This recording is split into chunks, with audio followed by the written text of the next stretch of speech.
नमस्कार। रिपब्लिक भारत के digital platform पर आप सबका स्वागत है। मैं हूं आप सबके साथ अनु। आज बात करेंगे प्रधानमंत्री के जापान दौरे की। प्रधानमंत्री जापान में है 2 दिनों के दौरे पर और यह दौरा उनका बेहद महत्वपूर्ण माना जा रहा है। कहा जा रहा है कि जापान के साथ भारत के जो रिश्ते हैं, चाहे आर्थिक हो चाहे सामरिक हो, वो बेहद मजबूत हैं और इसी रिश्ते को और मजबूत करने के लिए प्रधानमंत्री जापान में है। क्वाड के शिखर सम्मेलन में भी प्रधानमंत्री नरेंद्र मोदी हिस्सा लेने वाले हैं और 4 देशों का यह समूह है जिसमें चारों देश आपस में मिलकर कई नीतियों पर, कई मुद्दों पर बातचीत करते हैं। अमेरिकी राष्ट्रपति जो बाइडेन के अलावा जापान और ऑस्ट्रेलिया के भी जो प्रतिनिधि हैं, प्रधानमंत्री वो यहां बैठेंगे। इनके साथ बातचीत होगी और कई नीतियों पर रणनीति भी बननी है।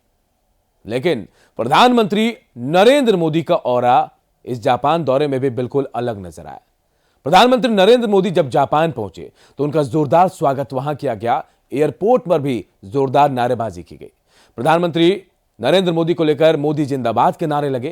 तो वहीं कई बच्चे भी पारंपरिक वेशभूषा में पहुंचे थे, जिन्हें देखकर प्रधानमंत्री बेहद खुश हुए। उनसे मुलाकात भी की। यहां तक कि एक जापानी बच्चे ने प्रधानमंत्री से हिंदी में बातचीत की। हिंदी में बातचीत को सुनकर प्रधानमंत्री भी चौंक गए और उनसे पूछा उस बच्चे से कि आपने हिंदी कहां से सीखी। यह प्रधानमंत्री का अपना ऑरा है और कह सकते हैं कि एक परंपरा जो प्रधानमंत्री ने शुरू की। वहां पहुंचते पहले अपने लोगों से मुलाकात करते हैं और कई बार तो प्रोटोकॉल तोड़कर भी लोगों से मिलने पहुंच जाते हैं। दूसरे दिन देखिए, प्रधानमंत्री नरेंद्र मोदी ने वहां जो भारतीय बसे हैं, जो लगभग कई हजारों की संख्या में, उनको संबोधित किया। कम्युनिटी प्रोग्राम के तहत एक हॉल में लगभग 1000 से ज्यादा भारतीय पहुंचे थे। उन्हें प्रधानमंत्री ने संबोधित किया। लेकिन यहां भी मोदी मोदी के नारों से पूरा हॉल गुंजायमान हो गया।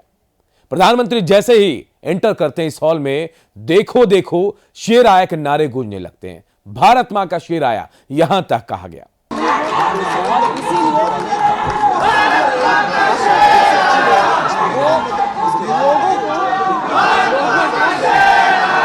इसके बाद प्रधानमंत्री अपने चिर परिचित अंदाज में लोगों से मिलते जुलते, उनका अभिवादन स्वीकार करते हुए बिल्कुल मंच तक पहुंचे और वहां से जो बातें उन्होंने कही वो और बेहतरीन थी। जो बातें प्रधानमंत्री ने मंच से कही वो लोगों को समझने की जरूरत है। उन्होंने कहा कि भारत और जापान के जो रिश्ते हैं वो बेहद मजबूत है, प्रगाढ़ है और सदियों से इस मजबूती को भारत और जापान निभाते आ रहे हैं। जापान के युवाओं को संबोधित करते हुए प्रधानमंत्री ने यहां तक कहा कि हर युवा को एक बार भारत का दौरा जरूर करना चाहिए।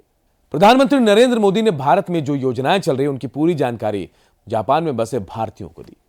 वह बताया कि कैसे भारत विकास की गति में आगे बढ़ रहा है और बताया कि कैसे क्या कुछ दूसरे देशों के साथ सहयोग के साथ कैसे विकास की रफ्तार को लेकर भारत तेज गति से बहुत आगे चल रहा है।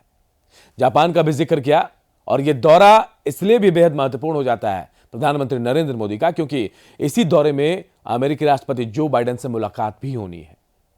अमेरिका से मुलाकात होगी तो चीन पर भी बातचीत हो सकती है और शायद चीन को थोड़ा बुरा भी लगेगा।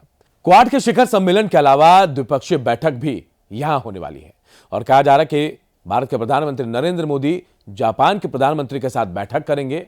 जो संबंध है, जो रिश्ते हैं और जो व्यापार से संबंधित बातें हैं उन पर बातचीत होगी। इसके अलावा द्विपक्षीय बैठक अमेरिकी राष्ट्रपति जो बाइडेन के साथ और ऑस्ट्रेलियाई प्रधानमंत्री के साथ भी होनी है।